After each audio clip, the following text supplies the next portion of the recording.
Oh, who else is in here?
Oh, hello to everyone. This is my first time. Renee, hello. Lilith will be joining us momentarily. Oh, and there is Lilith.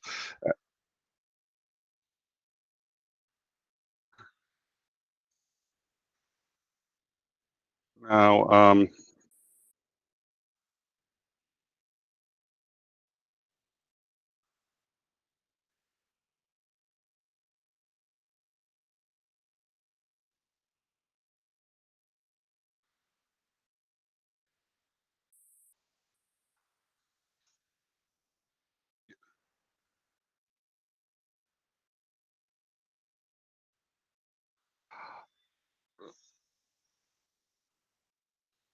you were researching. Very nice. Now we are live. We're live, which is a bit of a surprise to me. And I'm getting a bit of an echo here, so let me see if I can get that taken care of. All right, I think I got that taken care of. Yeah, we're live, and that's a little bit of a surprise, but this is my first time setting this up, so everyone's going to have to apologize. John Peterson, our expert, has arrived, which is good. If I were smart for our first show, I would have actually just had John run it instead of me. I need to learn how to do these things, and what can I say? It took a little while. This actually says we're off air, but everything that I say, I look on the page. We're streaming, so even though it says off air on my dashboard here, I think we are on. John may be able to explain that better than I. Can everyone in the live chat hear well? And are we broadcasting reasonably appropriately?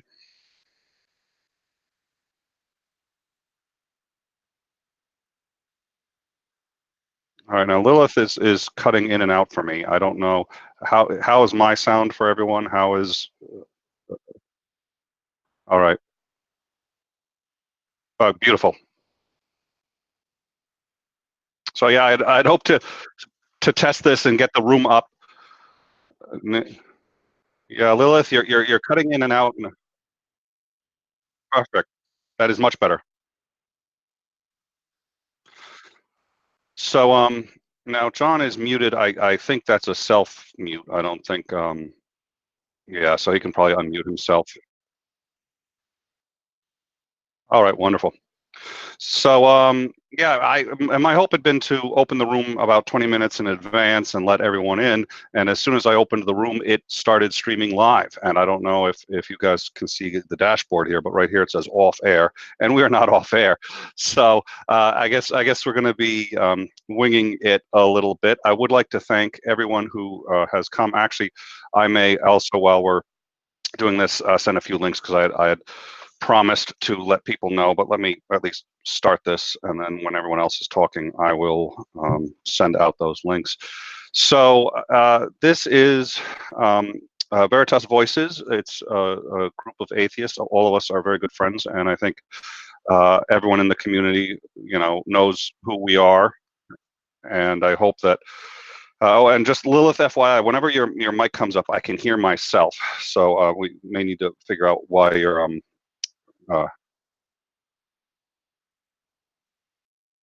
much better. So, all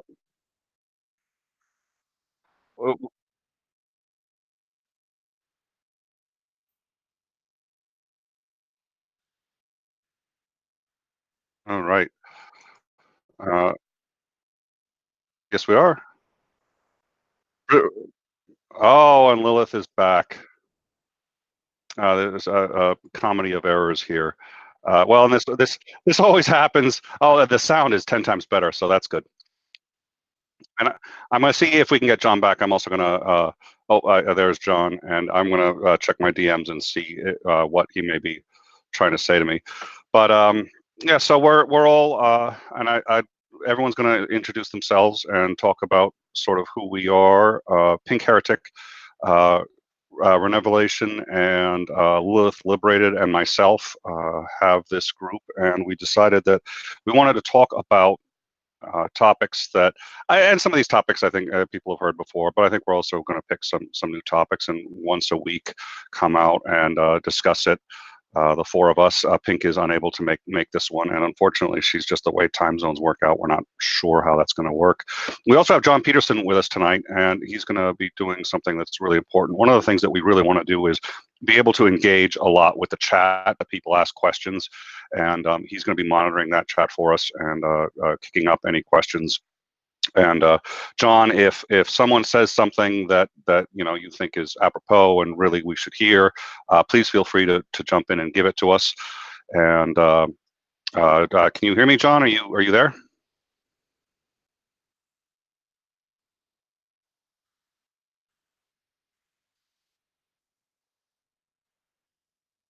Oh,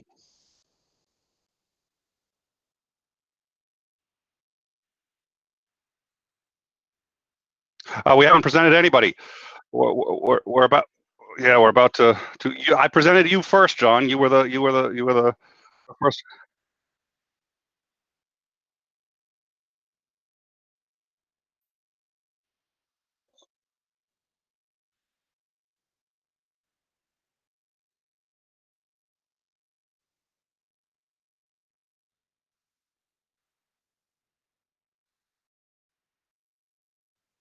Aha, I think I have not done that, and I appreciate you letting me know. Everyone can rest assured now. Lilith seems to have dropped. Is Renee now presented? He should be.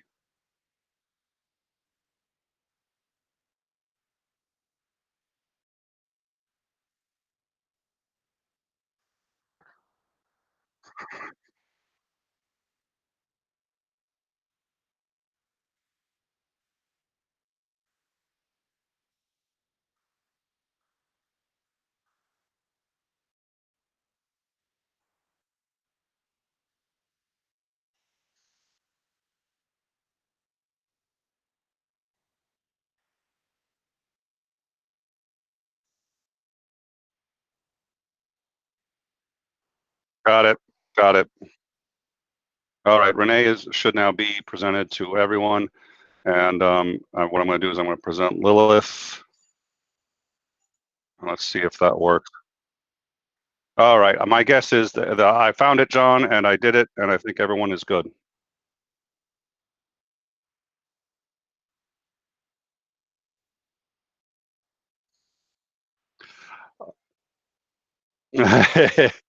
it it's perfect. All right, so what I'm going to do is I covered, I think, sort of the basics of that's it. We're going to do Lilith once again. What I may do is mute you because I'm hearing myself and there's an echo here. So I think if you can fix it, however you fixed it last time. But okay, yeah, when I mute you, the echo is gone. So there is, and I kind of wish I had this feature at home. It's just when someone in the family is just talking a little too much, just hit the mute button, boom. I like this.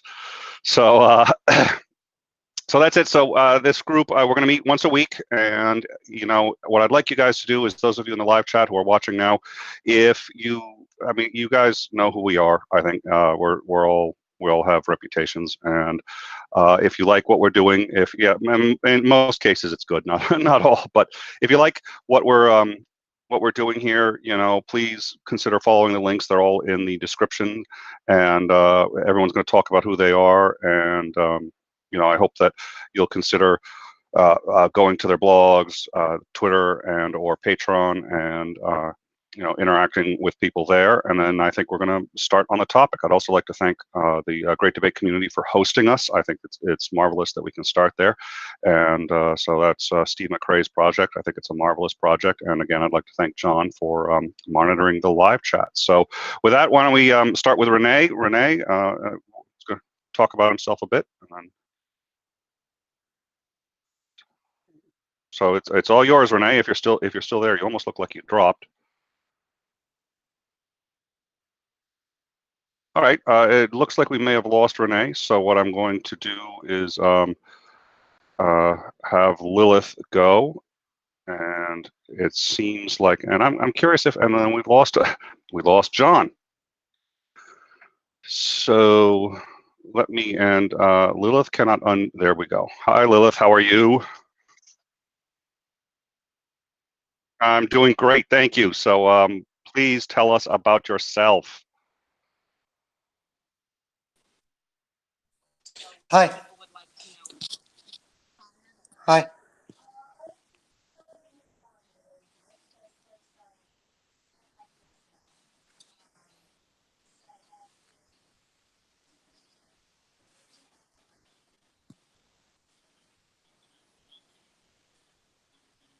Oh, Yeah, I also saw that in the I live chat. well, Renee, it says here Renee is presented, and it's Lilith. I thought I presented, but okay. Now she should be presented.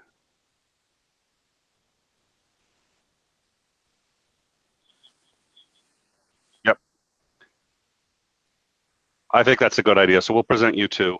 So everybody should be presented. I don't know how it's going in the live chat, but right now I see everyone. It tells me they're all presented. Well, Renee is unpresented. It keeps unpresenting people. Yeah, I just got on here with my iPad because my computer is, yeah.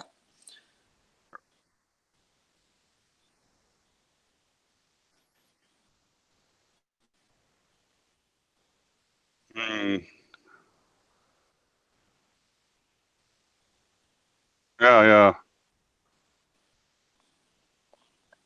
I wonder if I can elevate your. Now I've presented you twice now, and you keep vanishing. So Lilith, I hit present, and none of these is taking it. In fact, it tells me I'm off air, which I know I am not.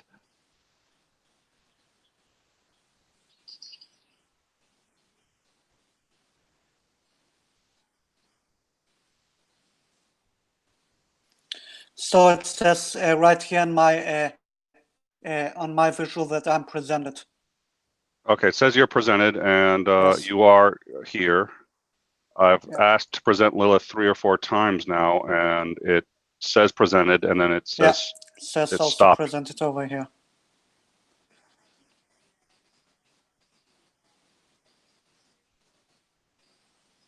Yep, you're unpresented again. What we may do, so John, if we switch this over and have you take over, because it normally doesn't have these problems when you're doing it. How does that sound? My only concern is that going to kill the link and the card if I go off air?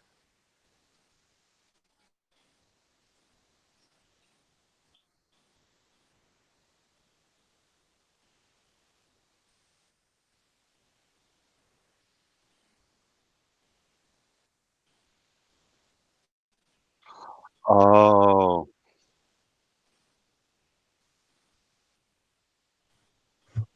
Okay. got it. Share it, and it says like show in broadcast or present in broadcast. Got it. Got it. I think that's working. Yeah, That yeah. is working. Now everybody has Now it lit up. works. Everybody is lit up. Great. And then we should be good to go now. And I'm not going to mute, but I'm going to be quiet because I don't want to have to, because it wouldn't let me unmute every time I muted. Yeah. So the other thing is, no, we're good. We're good. All right, go ahead, Nick. Take it away, and I'll let you know about anything from chat. I really appreciate that, John. Thank you very much. Thank God he's here, or this would have gone south. Well, this already did go south, but this would have stayed south for a while. So I think we're doing well. So Lilith, please continue. You are a young atheist. A convert. I just need if you guys can see me or my icon. I can see your icon. I can't see you personally.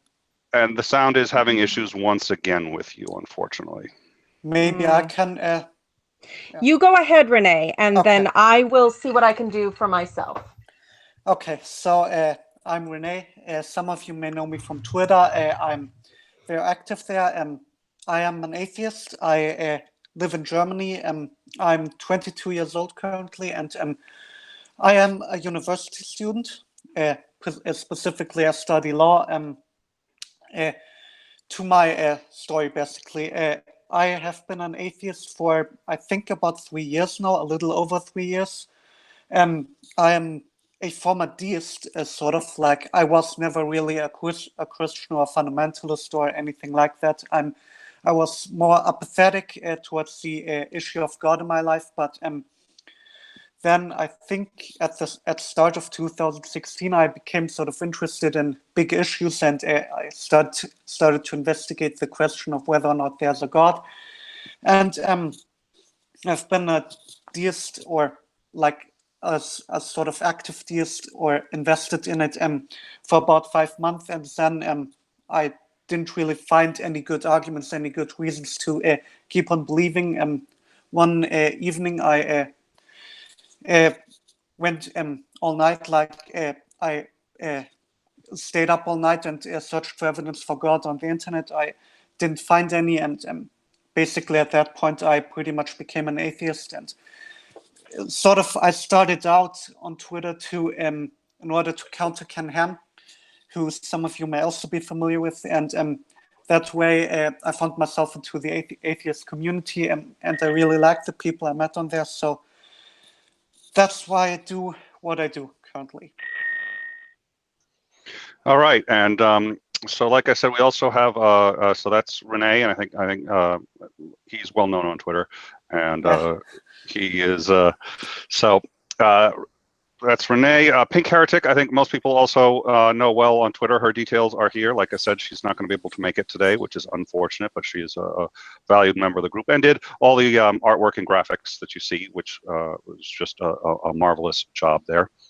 Myself, my name is Nicholas Lamar Soutter. I am an author.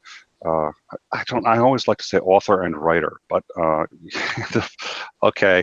I'm an author of The Water Thief, and a co-author of Confessions of a Sin Eater. I'm an atheist. I'm an anti-theist. I own and operate the Humanist Codex, which some of you are familiar with. It's social networking for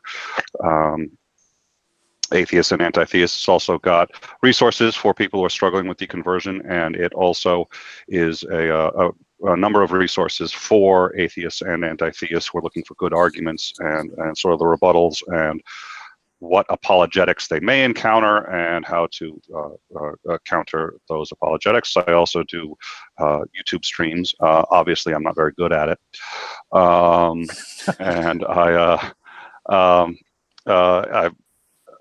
you'll find me in a lot of debates. I've got a debate with, I was going to say Ken Ham, it's Kent Hovind coming up, and I've had a few other debates on my channel, which is also linked at the bottom, Nicholas Lamar Soutter on YouTube. And you know what? If you haven't connected with any one of us on Twitter and you'd like to know more, and we also have a channel for Veritas Voices that's also down in the link, so you can subscribe to that. Right now we're going to be doing, I think the GDC is just going to be hosting us, and we're going to do that for a while, but we are starting a YouTube channel, and that is also down in the link. But definitely follow any of us that you're interested in, and like I said, Patreon and a few other websites. And lastly, the woman in the mask, Lilith.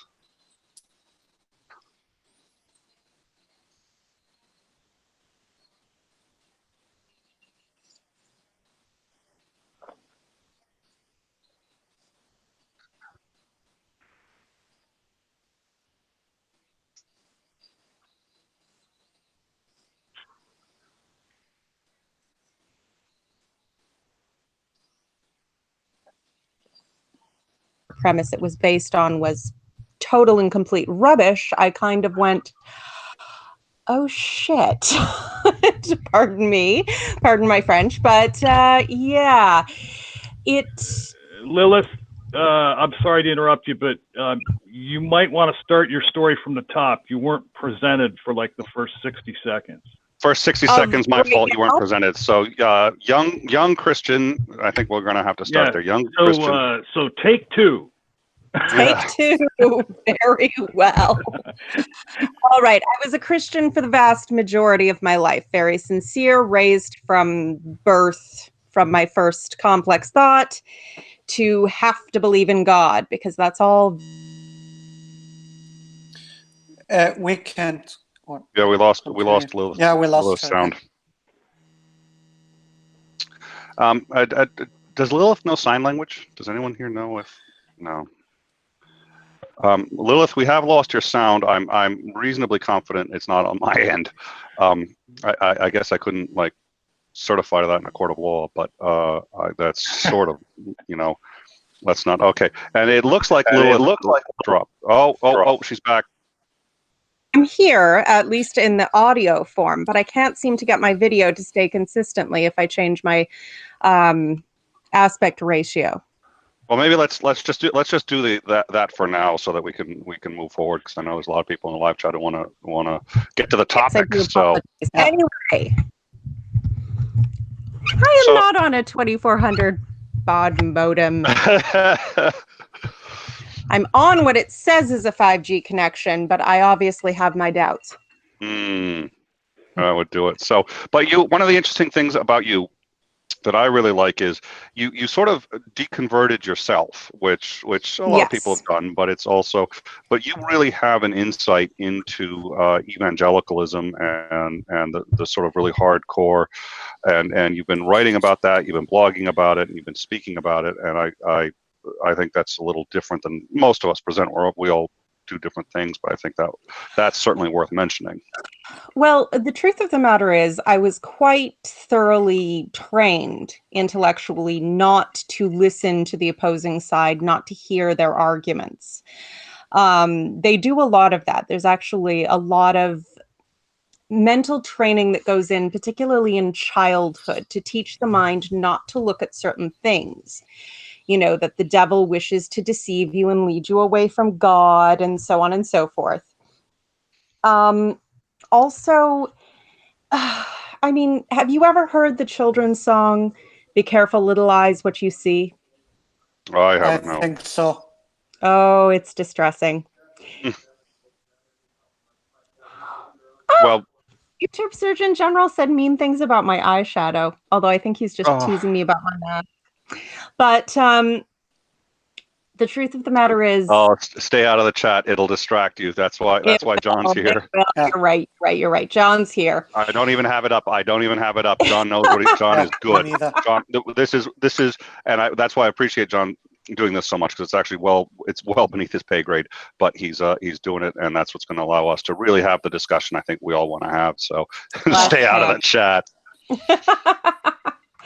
Well, yeah, like I said, there's training in your mind. Be careful, little eyes, what you see. Be careful, little ears, what you hear. Be careful, little mind, what you think. Quite literally, something that 5-year-olds are taught to sing with hand gestures, and just like it's any other kid's song with gestures. But there were two things I heard from prominent atheists in compilations, just little clips that slipped past. And one of them was Christopher Hitchens, when he was saying something rather controversial, as he was wont to do. And he said, I knew I wasn't going to get any applause for that. And people started to apply. I said, no, you mistook me. I don't applaud. I don't need you to. That is not the point. My own opinion is enough for me.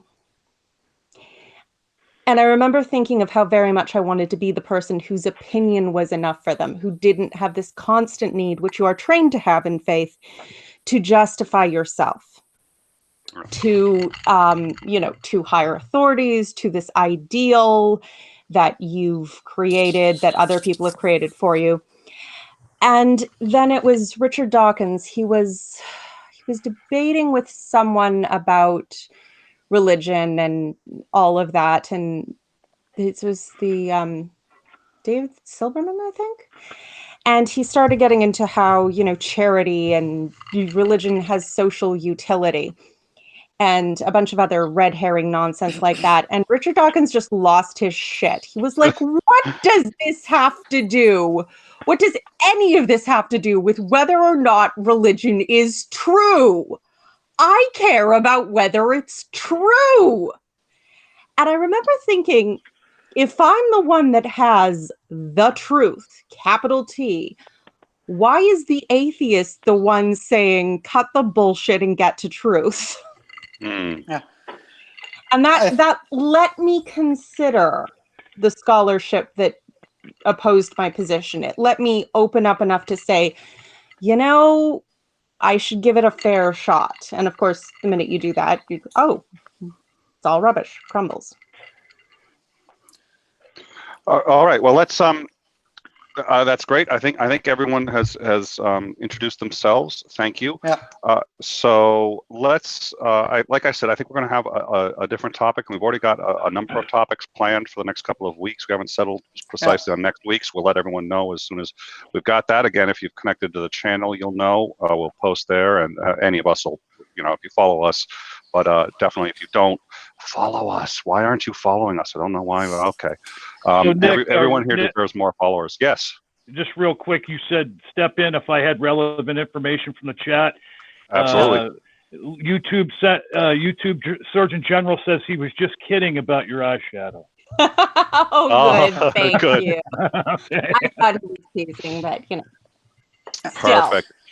All right, and John is gonna, anytime there's something relevant, I think John's gonna kick it in, and I think I'd really like to hear from the live chat. I think that's, we all have important and salient things to say on this topic, but I think one of the things that we can do is have the voices of other people. So So the moral necessity of anti-theism. Yeah. Who wants to start?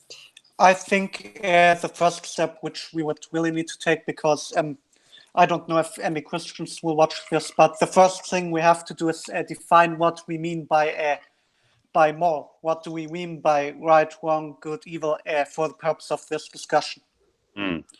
So I think Lilith at least should be in agreement with me when I would define it in terms of human well-being, the way like for instance, let's say we define right in a way let's say that right equals whatever promotes human well-being, and wrong is whatever diminishes human well-being and health, or I propose, that is really what we have to get in place. Yeah, I propose that we take the definition of morality found in Scott Clifton's treatise on morality. Treatise on morality, yeah. Treatise on morality, yes, I know. Sorry about that. On morality, I believe it's about 4 minutes and 20 seconds on the original video, if memory serves. Roughly. Roughly. That shall be considered good or moral if it somehow adds to health, well-being, or happiness, or diminishes unnecessary harm or suffering, or it does both. And conversely, immoral being the reverse of that. Yeah. I think that works for me, and that leads us to the next one, which I think is going to be an interesting one, which is, how do we define theism? Well, I think theism would be a belief in at least one God. Like that would encompass monotheism, polytheism, and I think that would be a working definition. I like that definition, and I think that's one that's often used. That's not the one I normally use when I think of actually anti-theism. And strangely enough, and I think this is something misunderstood about Hitchens, that's not actually the one he used as often as people might think. I tend to think of theism. When I say theism, what I think is, and in the dictionary there are two definitions, but the one that I stick with is theism as opposed to deism, which is to say that not necessarily all religion, which is how you'd find it in like a dictionary of philosophy, but specifically religions that have specific commandments and injunctions and empowers people who believe that religion to impose it on other people. That's normally how I define theism. And the reason that's important is because that would actually exclude deism, that would exclude most polytheism, that would exclude pantheism. It would exclude pantheism and deism, which I think is good. Those positions are largely undefined in theological terms. Don't necessarily see polytheism, as Hinduism certainly has, being the best representative we have of current polytheism. It certainly has mores and mores and morals and, an entire.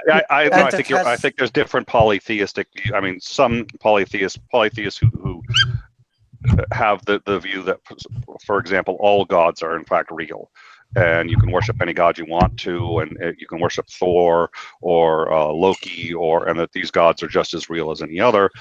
Those tend to not be theistic in the sense that I'm describing. Shall we say, Hinduism in simplest form, any religion that is in possession of a defined theology? Yeah. I think that would work. Because I wouldn't want to exclude Hinduism, for example. No, Because not Hinduism also has really heavy effects on the people of India, or really the people where Hinduism is prevalent, which is India, sort of like, I would say, probably the capital of Hinduism in a sense. certainly. So there are definitely anti-theists who believe all irrational beliefs should be basically surgically targeted and destroyed. Is that what it sounds like? That's not where we're headed, but I want to make sure that we've considered that, because that is certainly a position I think we've all encountered. Well, I would say that is one position which I at least would lean to, but it's not necessarily a position which I would have to defend right now, because I think that, for instance, let's take a look at, for example, a different belief, a belief that doesn't have anything to do with religion. Let's say I played the lottery, which I do not do because playing the lottery is stupid, but let's say I did, and I were to believe that I had the winning ticket, then believing that would obviously be harmful, because I would spend all my money. If you were willing to believe it without any appeals to evidence. I don't think we can ever get rid of human irrationality entirely. Yeah, but religion is a good place to start, in my opinion. Oh, definitely. I do want us to move more and more towards evidence-based ways of thinking and reasoning. I don't think it's a beast you can kill in one fell swoop. And I definitely think in many ways, because it roots so many people in harmful pasts and does not permit them to move past the worst foundational elements of those ideas, that religion needs to be a prime target first and foremost. And after we've killed that monster, we can talk about other irrational beliefs. Because for example, the lottery idea that you proposed, Renee, that could do you harm, certainly if you bought endless tickets, but the harm would be rather more limited to yourself and possibly your immediate family. That's not nothing, but it would not generally make you likely to group together with other people with the same belief and make laws that would infringe upon the rights of others. If I could interject here, I do have a question for Lilith from the live chat. Of course. Alabar 2 asks, Lilith, you mentioned the primacy of truth. If everything is to be scrutinized through the lens of scientific truth, what becomes of a notion like human rights? I think that's a good question, but I do think it has a little bit of the savor of the kind of, where do you get your morals without God kind of reasoning. The idea that certain ideas relative to human beings and human well-being have to be somehow nebulous, to exist in some sort of an existential realm. And I think that's complete bullshit. Human rights are something that science has a great deal to say about. When we talk about human well-being, we get a great deal of data from science. And we can also see through problems that people can't see in this situation. I've seen this with women in abusive situations and people in abusive religious ideologies. They will say that they are happy in that ideology and in that position and in that relationship, that it is doing them good. That is manifestly not true. And you can actually diagnose that by looking at their situation and their psychology and other things. Stockholm syndrome is a real thing. And to be honest, I think most modern faith in God boils down to about that. Bad for you, you are trained to defend. And I think there's a huge, huge amount of very useful data that science can give us on those points. I would like to maybe follow up on that, if Please. I can. Because as some of you may know, or as I've already said, I'm a law student. And as a law student, I can inform you that within law, many laws are informed by science. Like, for instance, when you look at something like abortion, for instance, abortion rights, that is, for instance, informed by science, which tells us when does life begin, for instance, or like other things like like assisted suicide, for instance. When you look at that, and with the help of science, we can diagnose for certain, or at least to a very high degree, when a person will die, for instance, and that has to inform, also will inform our laws. For instance, when a person is justified to just terminate any sort of assistance, or just letting the person die. If we didn't have science, then we wouldn't know when we can stop curing, because it doesn't help anymore, and the person just wants to pass away. So I think science has a lot to say about human rights and about the law in general. It has to play a part in it. I have a question sort of based on where we were headed right when that question came in, which was, so some of this almost sounds like paternalism. So when we start talking, I mean, how much, let's say somebody has a belief that really, for the most part, any objective person can say is completely irrational. And we look at it and it's just, they're nuts. And possibly, I shouldn't say nuts, because that would mean that you couldn't change the belief. Maybe you could change the belief. Maybe you could engage it somehow. But at what point do we maybe just allow it and say, listen, it's if they're not harming anyone else? So we talked about the lottery ticket.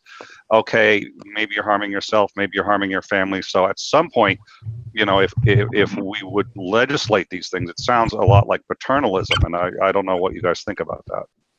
Well, I would say that it obviously also depends how strongly a person holds the belief. For instance, a deist has a belief in God, which I take to be false, but that doesn't really inform his choices or his everyday life, or it doesn't inform doesn't necessarily inform other beliefs, like beliefs in homosexuality, beliefs in science, etc.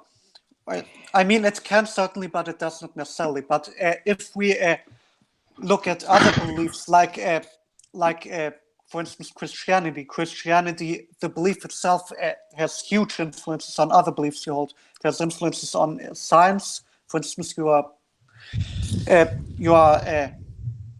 instance, if you believe in Christianity, then and you find Christianity to be incompatible with evolution, for instance, then that is gonna be an issue for you.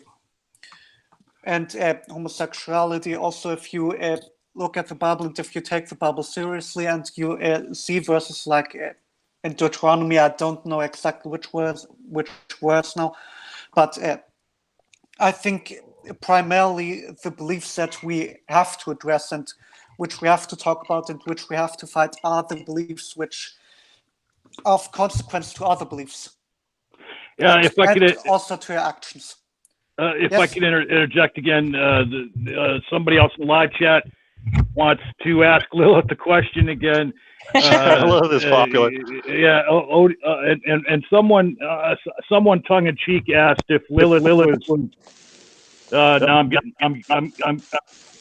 I'm getting my voice back at me. I think again, Lilith, I can. Okay, what was the question?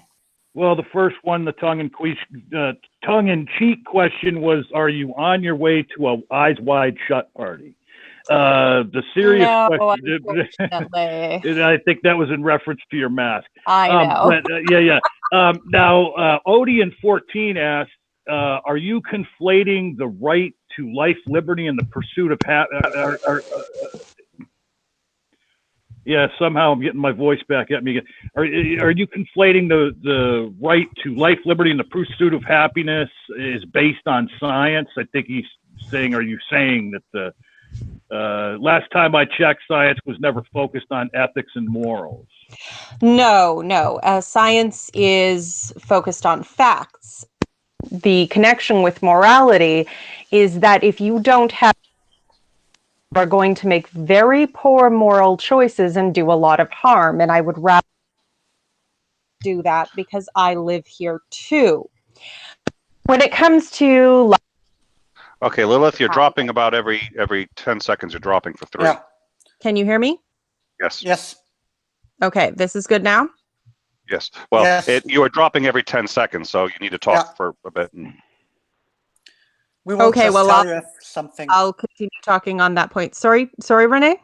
I was just going to say we will inform you if we continue. So Please do. good. Thank you. As I said, science gives a great deal of information through which you can make your moral judgments. And that's rather important because if you're going to make choices, you want to make accurate choices with accurate information. And that's where science comes in morality. With morality, the driving force behind it is quite simply empathy. As a social species, we have an understanding, an almost instinctive understanding of how other things affect other people. If we've experienced anything like it, we can feel on their behalf. We can feel pain. I mean, if I mention a man being kicked in the balls, half of the people listening to this are going to go, ooh, and just kind of cringe to sort of almost instinctively cover themselves despite not actually being in any way in danger at this moment, at least not to my knowledge. That's the driving force. That's the conscience, the gut, the drive behind morality. And I think it's a good thing. The fundamental aspect of justice is that everybody should be treated by the same standard. That you should, everybody can appeal to the same rights and the same standard. And there have been times, many times throughout history, where any number of groups have tried to insist that they had special rights because they were in some sense special. They were, chosen of God, the divine right of kings, the higher blood of the aristocracy, etc., etc.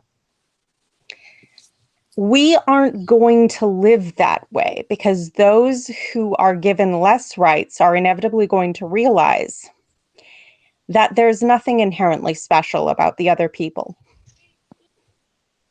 And no, I just was going to say, the live chat is fascinated by you, and one atheist, one witch would like some clarification. I understand what you're saying, and I don't think you are insinuating what she is thinking right here, but you in no way, when you talk about science, you're not eschewing philosophy, right? I mean, you're not saying... No, I'm not eschewing philosophy. I am saying there was someone who once said, and I think it was very well put, that a philosopher is someone who will not take common sense for an answer.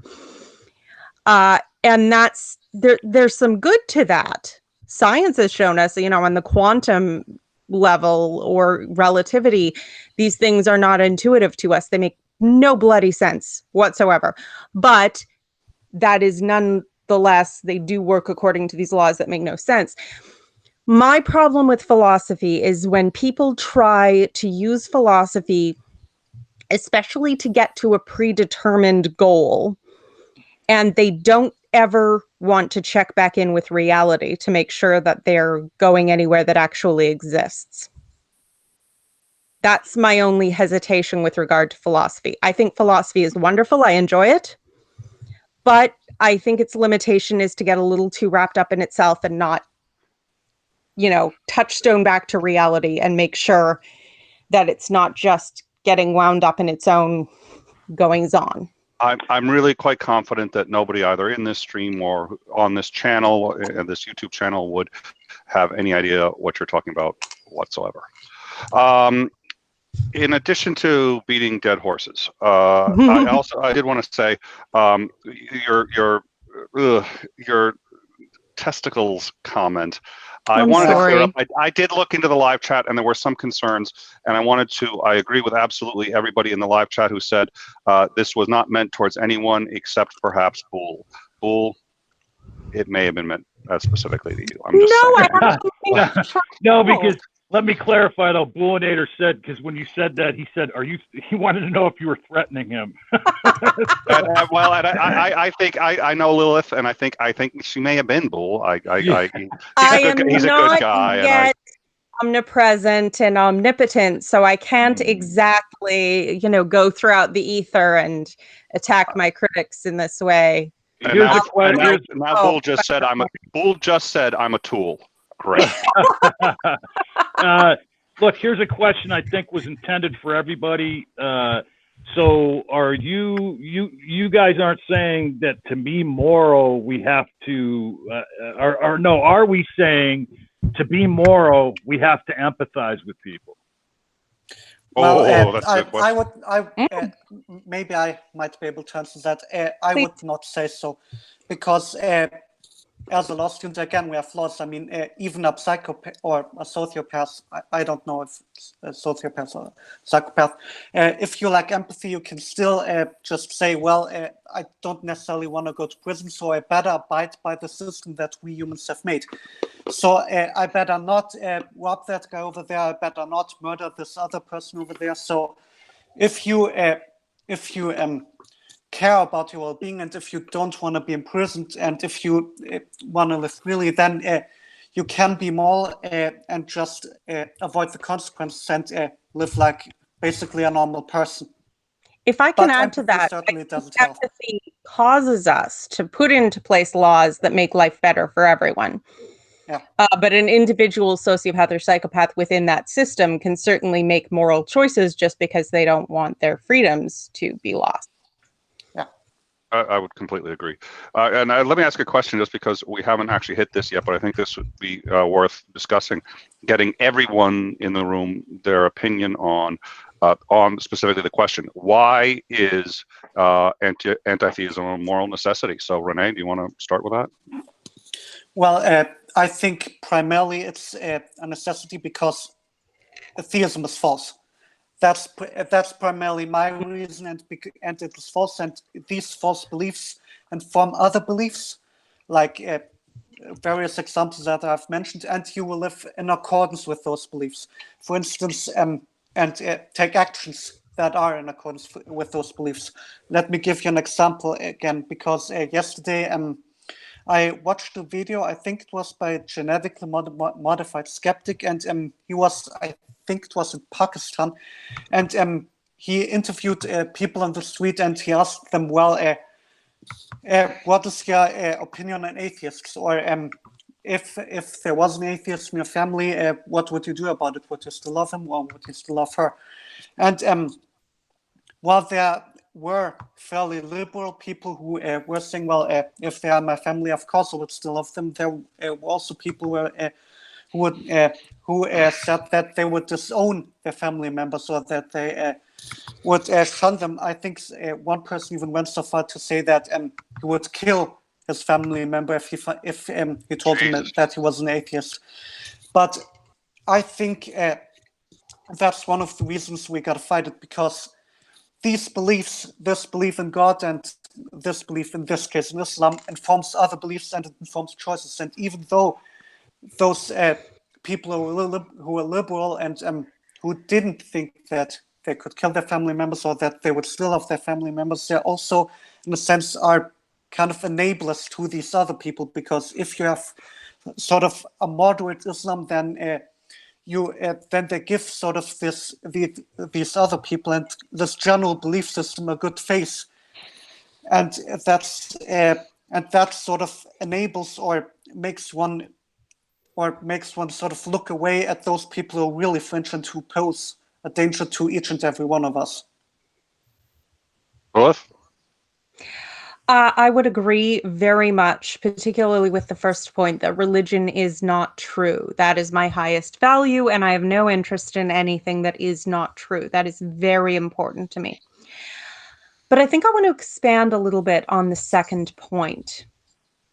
Go ahead. As long as we have reverence for faith, as long as we don't want to take the comfort from the sweet granny who, loves her Bible, and I do empathize with that. But as long as faith is held in high regard and it is used as an excuse, then the power of the many who perhaps would not wish to do harm personally, but who do think that faith in and of itself is a good thing and something they don't wish to infringe upon or disrespect. Put power behind those who will put their faith into action. Now, I'm sure all of us and most of our audience have watched the famous IQ squared debate, "The Catholic Church is a Force for Good in the World," with Stephen Fry. Yeah, Stephen Fry and Christopher. It was brilliant. Absolutely brilliant.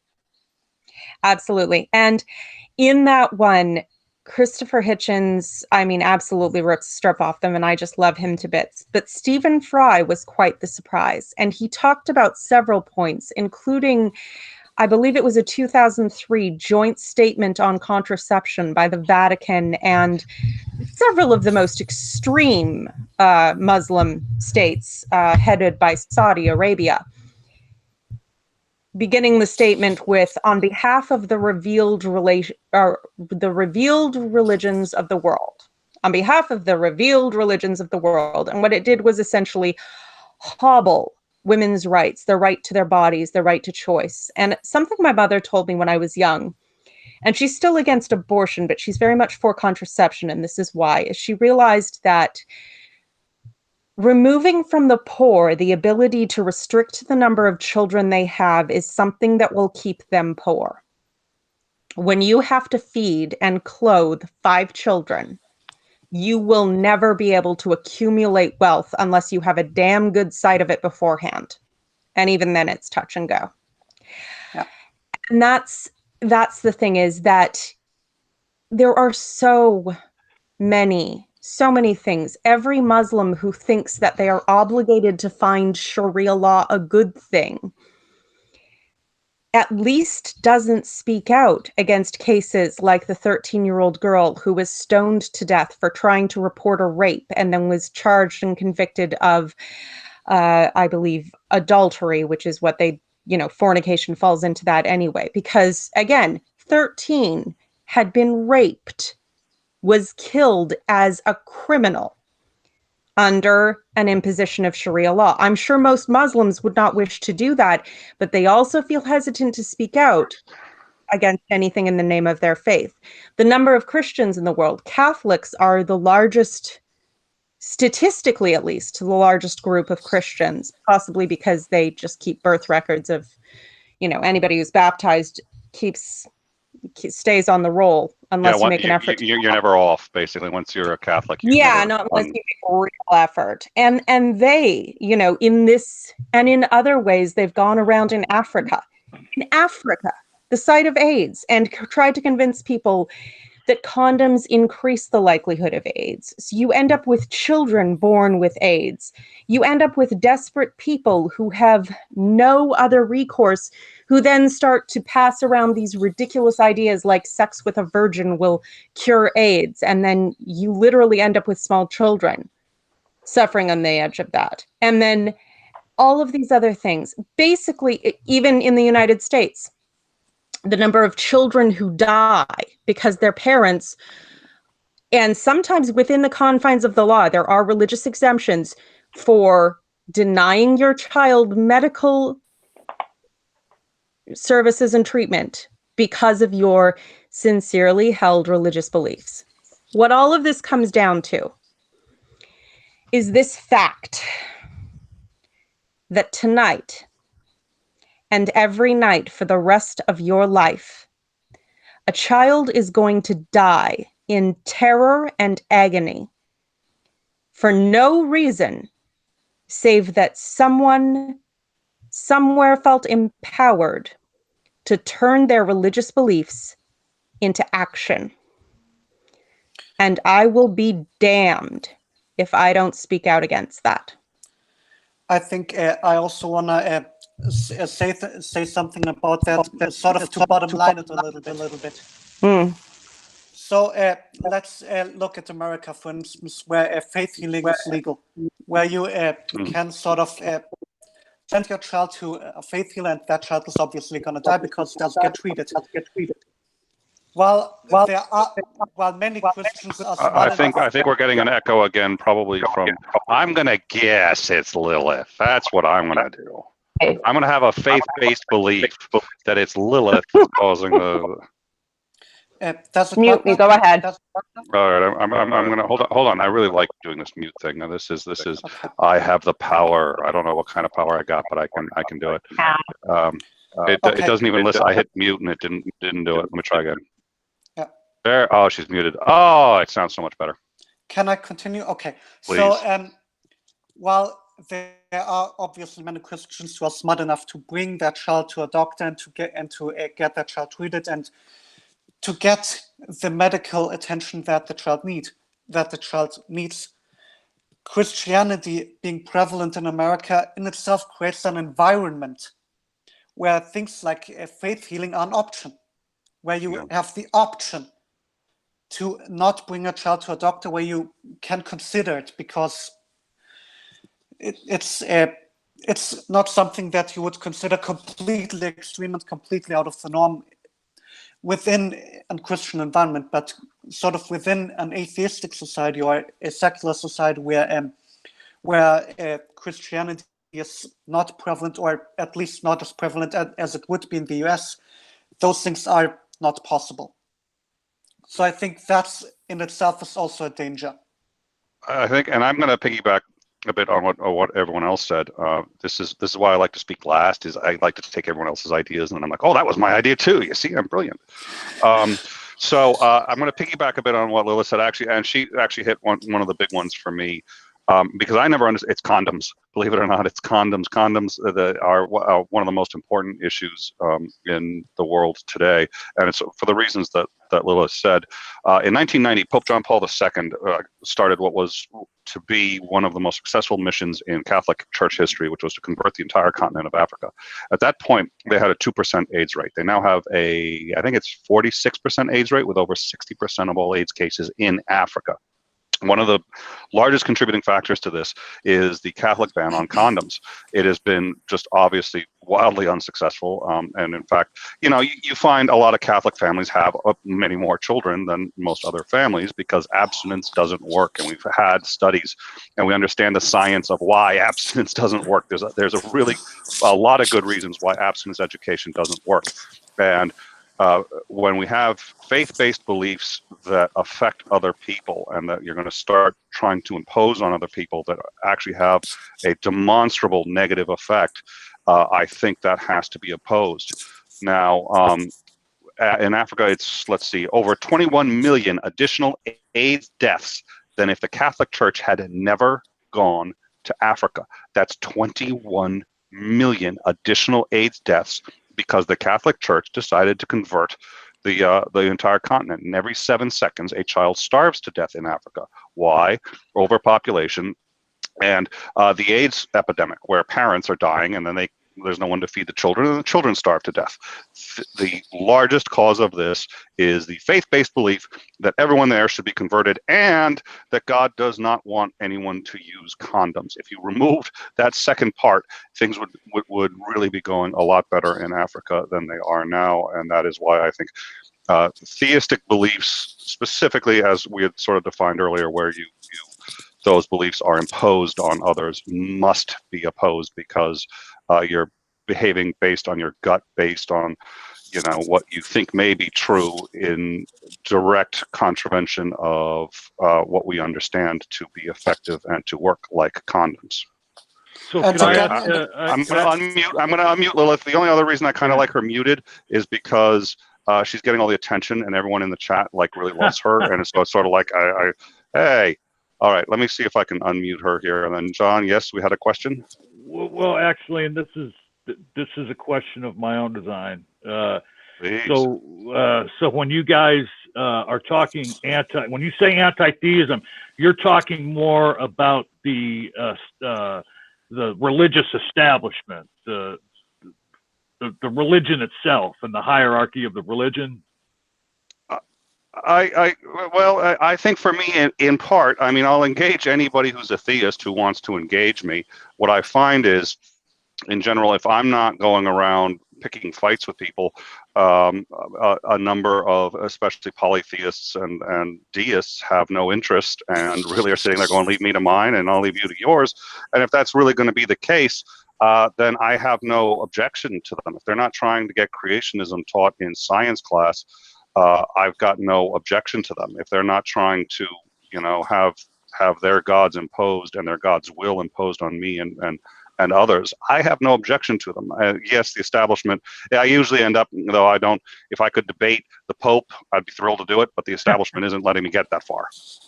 Well, and I know I wasn't supposed to take part, but I need to. Oh, the questions are great. No, please. But just real quick, allow me to play the sock in the room. Maybe you're the only one that gets. Maybe you're the only one that gets that.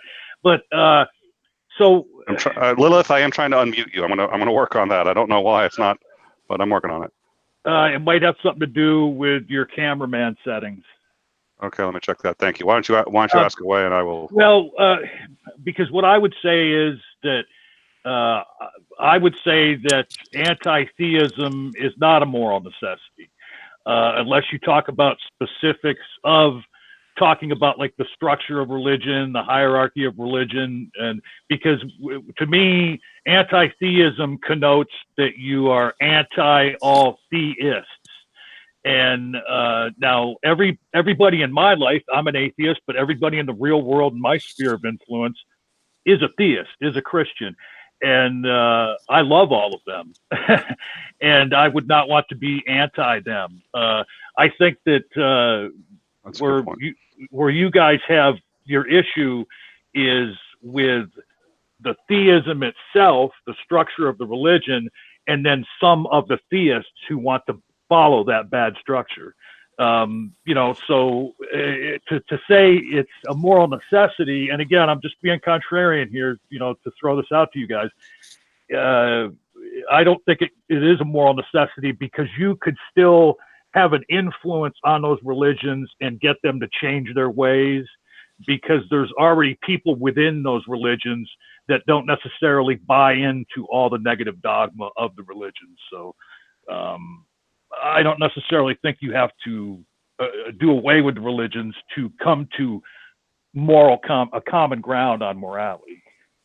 Well, I would say, first of all, I am not anti any theists. I mean, I live in Germany, and Germany is not really atheistic in that sense, and there are probably more unbelievers than America. But I think I'm within my group of friends pretty much the only atheist, or pretty much. Well, I think there's one other atheist, but I think I'm at least the only one who is outspoken about it. But I have no problem with theists whatsoever.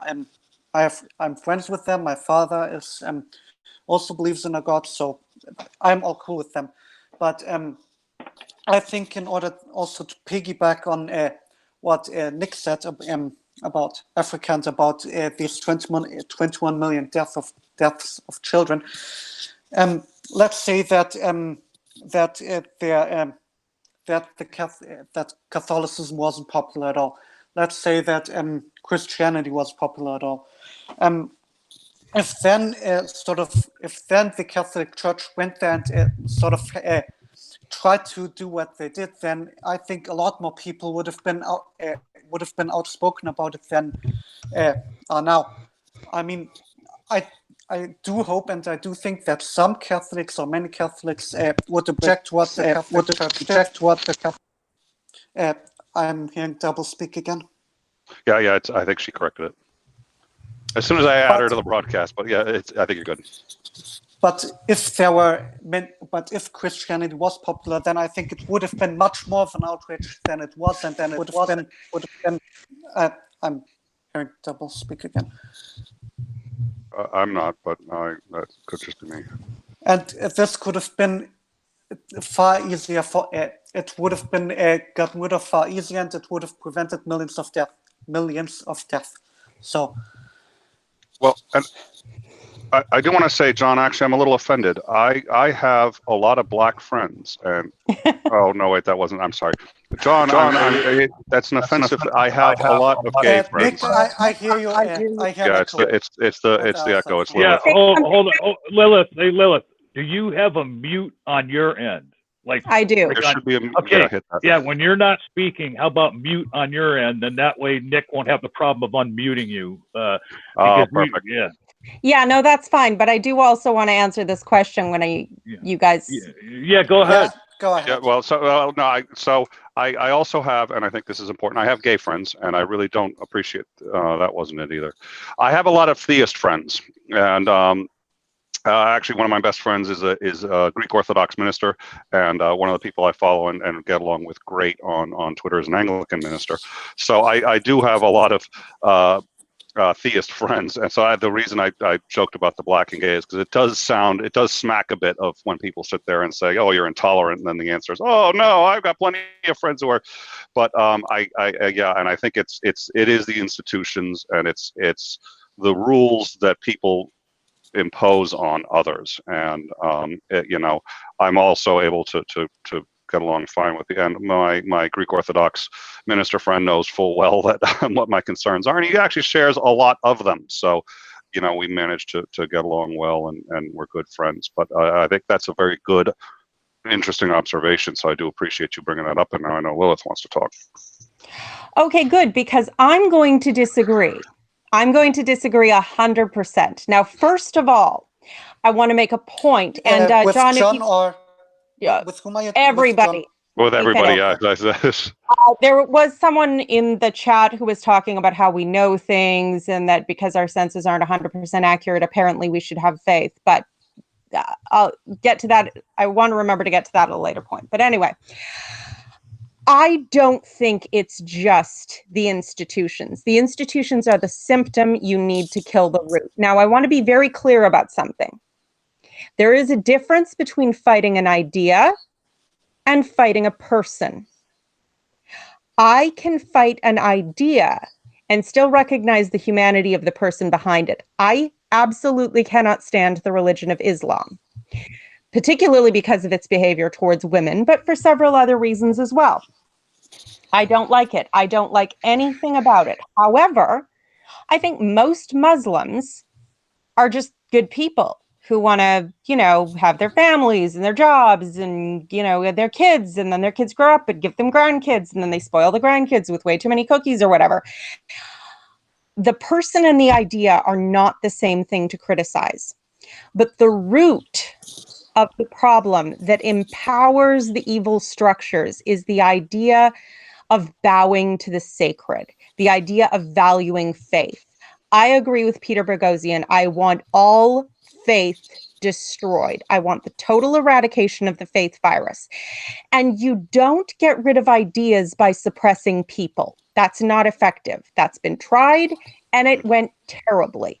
And I don't advocate that. I advocate the promotion of reason. I advocate the promotion of rational thinking, the promotion of education and science. And I advocate devaluing the idea that faith is a virtue, that it's a virtue to believe things just for the sake of believing them, that there is any such thing as a belief that you ought to hold simply because you ought to hold it, and not for merits that you can actually discuss and defend.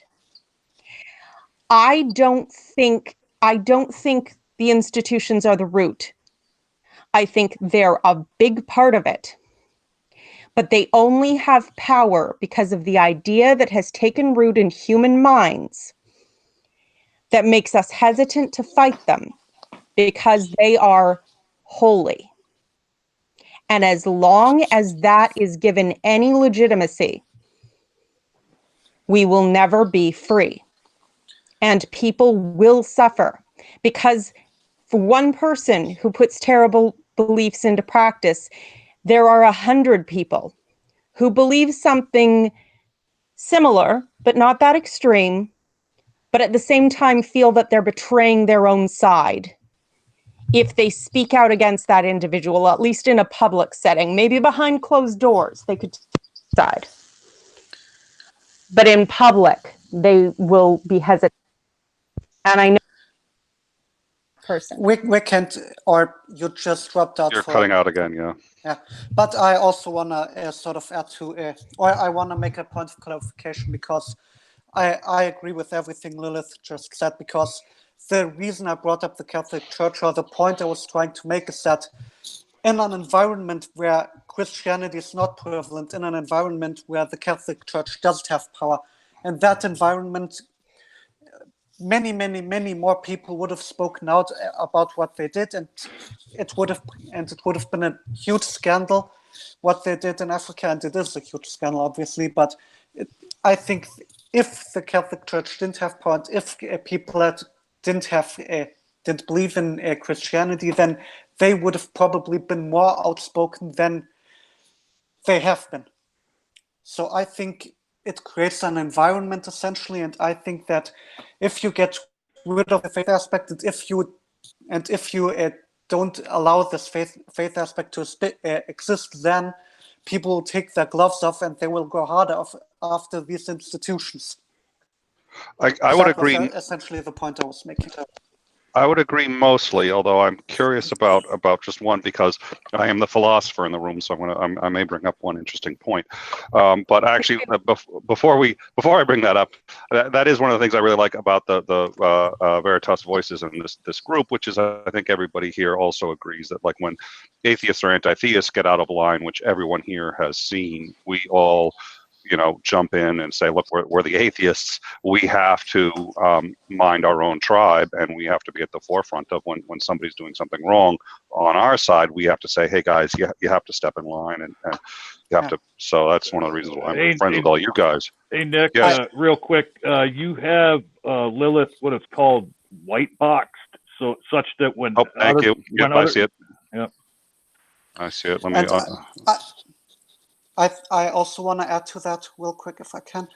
So I think it's also in a sense not merely about anti-theism, but also about really pro-reason. Because I know because I have encountered atheists on Twitter who have been homophobic, and who, I have also encountered atheists on Twitter who weren't reasonable people, or who held completely rational beliefs for no reason. And that is harmful as well. So that leads to, I'm sorry, but that leads to something in the live chat here that someone said a while ago that I want to put to you people, and it wasn't in the form of a question, but I'm going to turn it into a question, because Smitty said being deluded is an inherently bad state, so it's moral to try. Can you repeat that? I didn't hear you. Okay, being deluded is an inherently bad state, and it's moral to try and change the minds of theists. Are theists delusional? I think it depends on what one means by delusional. I think one dictionary definition of delusional is having a false belief that is not susceptible to reason, and that will not change when evidence to the contrary is presented. I think theists who well, maybe outspoken, or for instance, I don't think that if in my days when I still believed in God, I don't think that I was deluded in a sense, because I wasn't aware that there was no evidence, and I wasn't aware that there was evidence to the contrary to what I believed, because I simply haven't seen it. But I do think that there are many theists who, for example, interact with us atheists, who go out and debate people who have these conversations with us. I think under that definition of delusional, I would say yes, because I do think that they hold a false belief that is not based on evidence, and is not susceptible to evidence to the contrary. Impervious. But it's all a part of what you mean by delusional. I think many of us. I think I also have false beliefs. I think but I don't think that makes me delusional. I'd like to say something about that. You're delusional for completely different reasons, Renee. It's got nothing to do with that. Very true. No, I kid. But wait, what did Nick say? I didn't hear him. He said you're delusional for completely different reasons. Okay. We're just teasing, but I wanted to say something on that, because when you ask if theists are delusional, my answer is yes and no. They have a false belief that is impervious to evidence. At least many of them do. The reason behind it. You cut out for a moment. Sorry. There. Okay. Can you hear me now? Yeah. Repeat. maybe. So delusion is a false belief that's impervious to evidence. That's one thing, fine. But the reason why theists are impervious to evidence is different from what we commonly call delusion. Delusion is... You cut out again. Okay, when did I cut out? It was just one word, Lilith. Just continue. Yeah, Renee, if it's just a word or two, you got to let it go because it may come back, and if she stops it every time, it's going to... Okay, sorry, you're right. My bad. The difference is that the reason that a common person is delusional, or we would say there, is largely because of mental illness. They see something that isn't there, they hear something that isn't there, they have some sort of mental problem. With religion, that's not necessarily the case. Usually with religion, what it is that the idea has hijacked our psychology in completely predictable ways that have been used for brainwashing and by psychiatrists and by magicians. All of that. They've used it before. We know this. This is common human psychology, but it's been hijacked by an idea that protects itself from evidence by manipulation. That's the difference. Or if Renee has something to say, I don't think I have something I wanted to say on that. I did have a thing I wanted to bring up, the sort of philosophical point, if we have time for that, or we can, or if Renee had something he wanted to. Well, I don't have anything to add. I think I did make my position clear, and I do agree with Lilith on every point on this. So there's nothing I can do better than her at the moment. So, well, that's why I had her white boxed, actually, was because I figured everyone, even when I'm talking, everyone would much rather be looking at her. So, so so sweet. Well, it's either that or the donkey or the horse. I don't know what that is, but, you know, since John's been nice to me, I'll say it's a horse instead of a donkey. No, it's a horse. It's a horse? Okay, good. So, the only other interesting thing that I was thinking about, and Lilith, I think if you could mute, that would help. So Lilith had said against all, I don't think it was irrational beliefs. I should have written it down the way she phrased it. But so here's the thing. What if we live in a condition such, and I think this is a reasonably simple argument to make, and some of you may know where I'm going with this. What if we lived in a condition such that in fact you required a faith-based belief in order to function? What does that then say about either your faith-based beliefs or others, and how do we differentiate? Well, what do you essentially mean by faith-based belief? A belief in something which cannot be rationally justified. Well, I think that I think we certainly do hold okay, cannot be rationally justified. I think, for example, let's say our senses. I mean, we have our senses and we have to assume them from the outset because we cannot use our senses to justify our senses in a way. So I don't think that you can sort of give a justification for that, or a rational justification, other than well, it's effective, and evolution would obviously select for those traits which are good for survival, and functioning senses are good for survival. But I do think that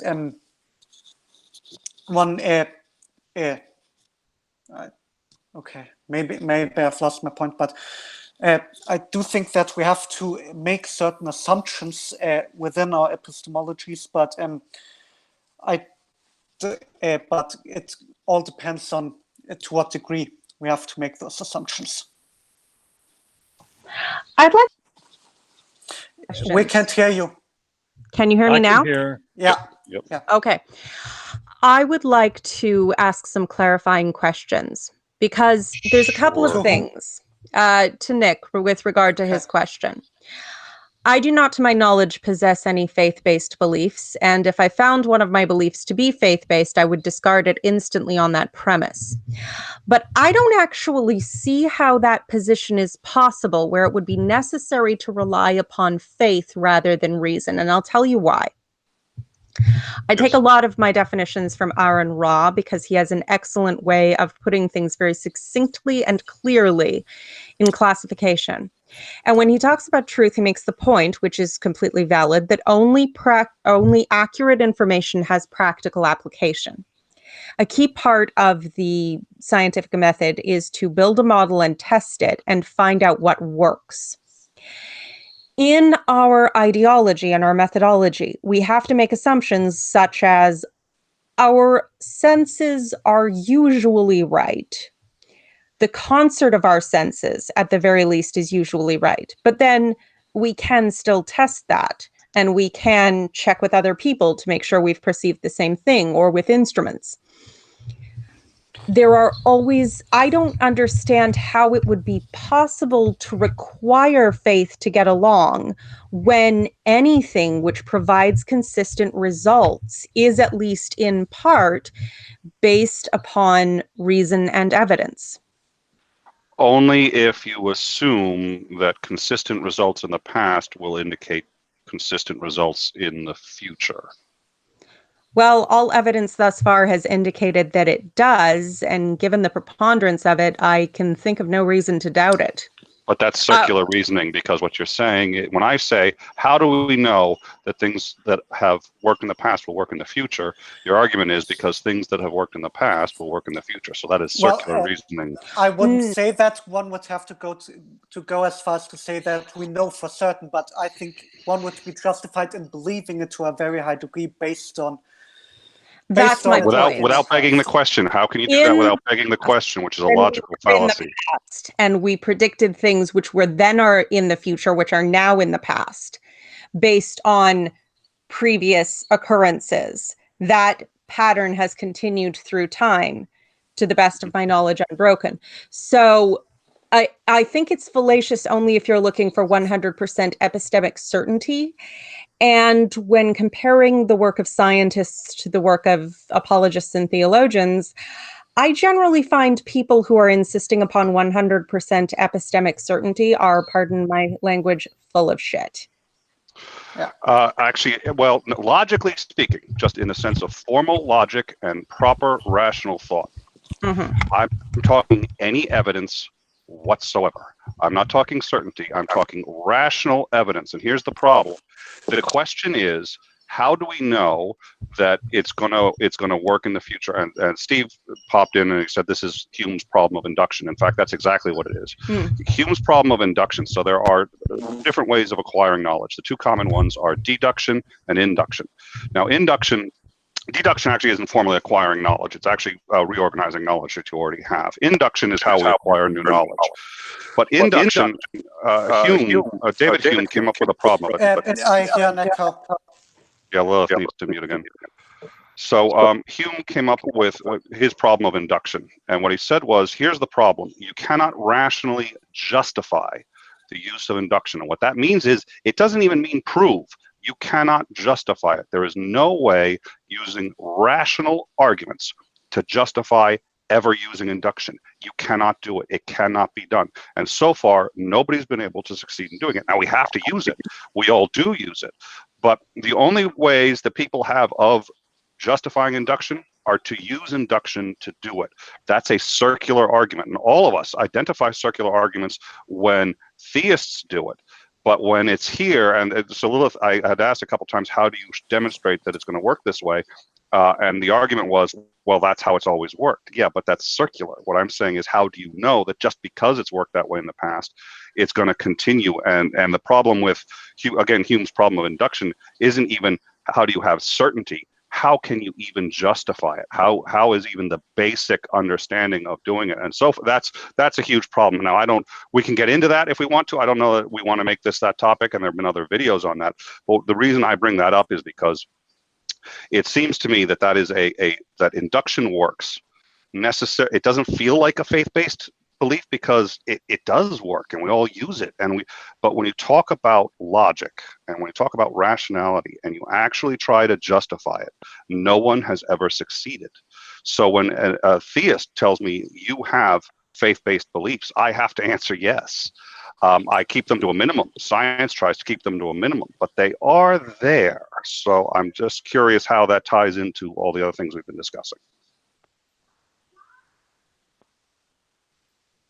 And so that was it. That was. Sorry, I was curious to know how. I guess this has something to do with what I was saying earlier, with philosophy being people and with the problem of not checking back in with reality. I can understand what you mean by the circular nature of it. The past times we have used induction, it has worked. Does that mean it's going to? And certainly, one could be mistaken. You'd have to use the evidence going forward. But at the same time, I don't see any other practical way to proceed in life under any ideological system. And again, that falls into accurate information has practical application. And the continuance of that practical application, which we may test in the future going forward, and I would encourage everyone to do, at how many points where that then becomes the past because you have tested it and it worked, does that qualify as evidence, or does it instantly become circular? Because having previously been the future, it is now no longer the future, it is the past. Well, here's the thing. The induction is, by definition, induction essentially, induction can do a lot of things, but in this case, as we're discussing it, induction is using the past experience to say we know how things will work in the future. That's induction. Now, if I say to you, I want you to justify that, I want you to make an argument for why that works. The first thing, to make a logical argument, obviously you can't assume it works to justify that it works. That's begging the question. That's circular reasoning. So you cannot use induction to validate induction. You must do it by other means. The problem is, since induction is literally, hey, if something's worked in the past, we can assume it's going to work in the future, you can't use that to justify induction. So now how do you do it? And no one's been able to solve that problem. Well, I think as far as I'm concerned, that would be one of sort of my axioms. Like, for instance, logic, it's not like I can, okay, how would I say this? Like, I don't think that I can really like give a certain proof for logic. Like I would have, it's one of the things which I already assume within my worldview. It's one of my axioms, one of my foundational beliefs. I just told it. Same, for instance, with language. I mean, you cannot, for instance, justify language without using language. I mean, that's also the kind of thing that presuppositionists always get into. But I think, as far as I'm concerned, I don't think that one would essentially need to. I don't think one would have to account for induction or account for logic or account for language in order to have a rational worldview. I don't think that one can account for it, and I don't think one must account for it.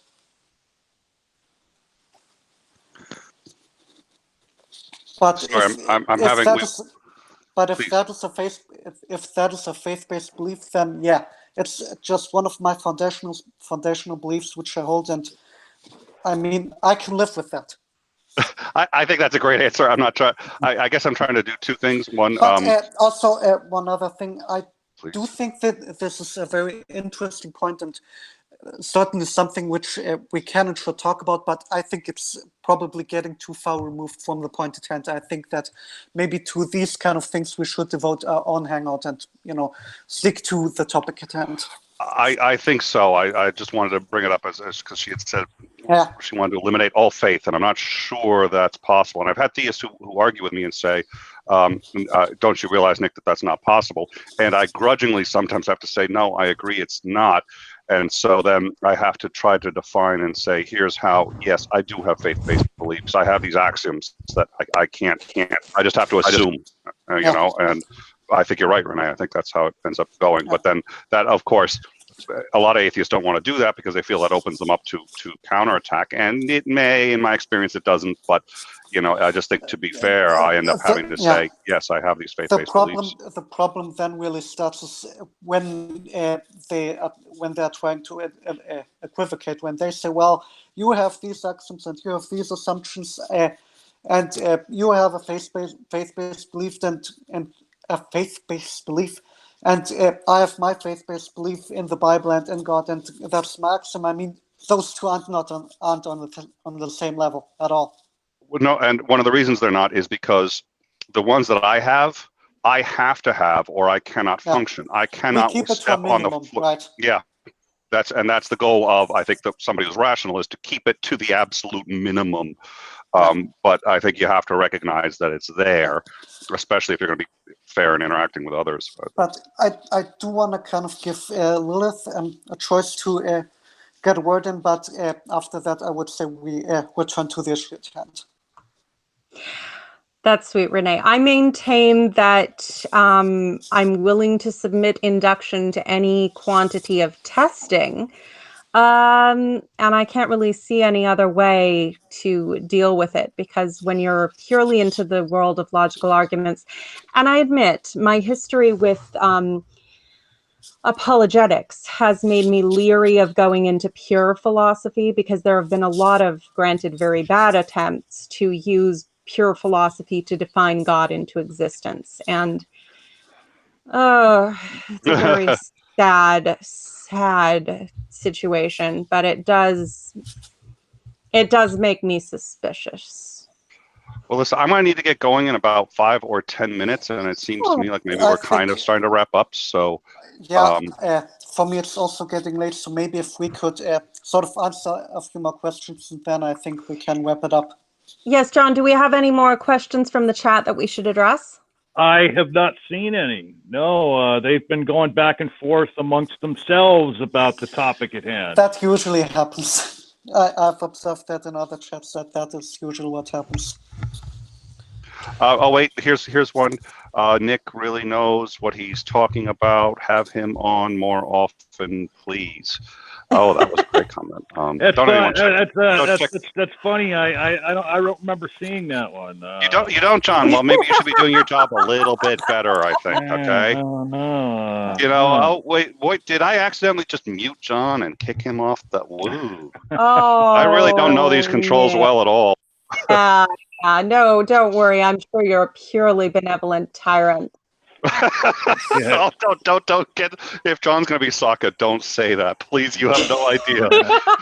Sokka's a really good guy. We've had him around a lot, and he does a lot of philosophy. But tyranny and benevolent tyrants are his jam. So that would be fun.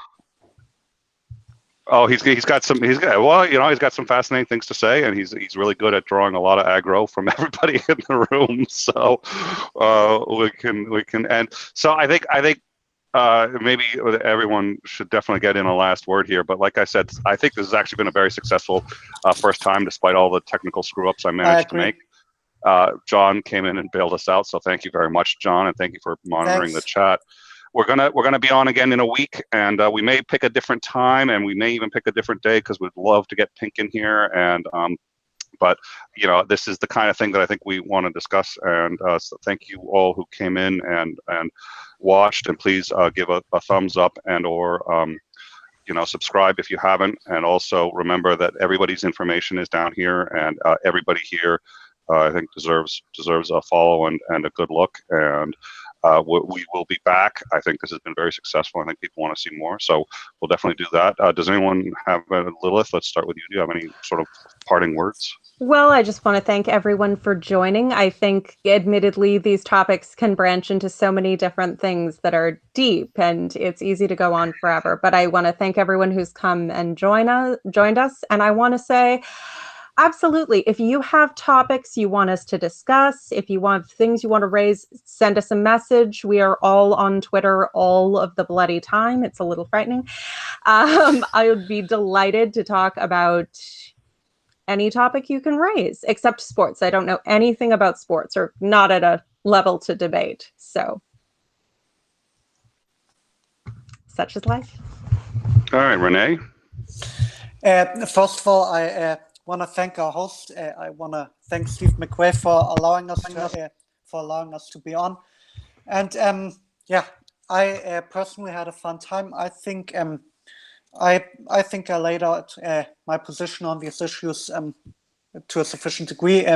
Maybe a few as Lilith said, if you want us to discuss other topics, feel free to message us. And if you have any more questions to us, you can always DM me on Twitter. Like my direct messages are pretty much open to everyone, but I really had a fun time. I think it is definitely a discussion that is worthwhile, and I look forward to having future discussions with other topics.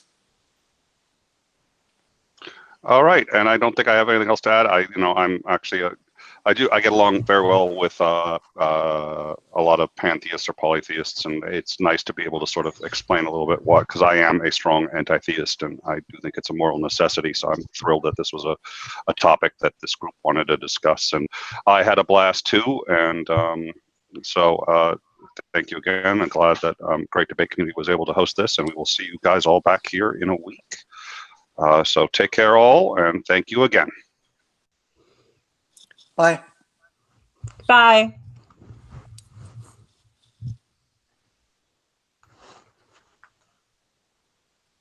Are we still online? We're all still here, but it looks like Nick left. Yeah, I'm gonna leave too. So thanks again for the opportunity. And we're all still here, but it looks like Nick left. And we're still live too. oh, Goodbye, all, and thank you for watching. same for me. Goodbye. And we're still live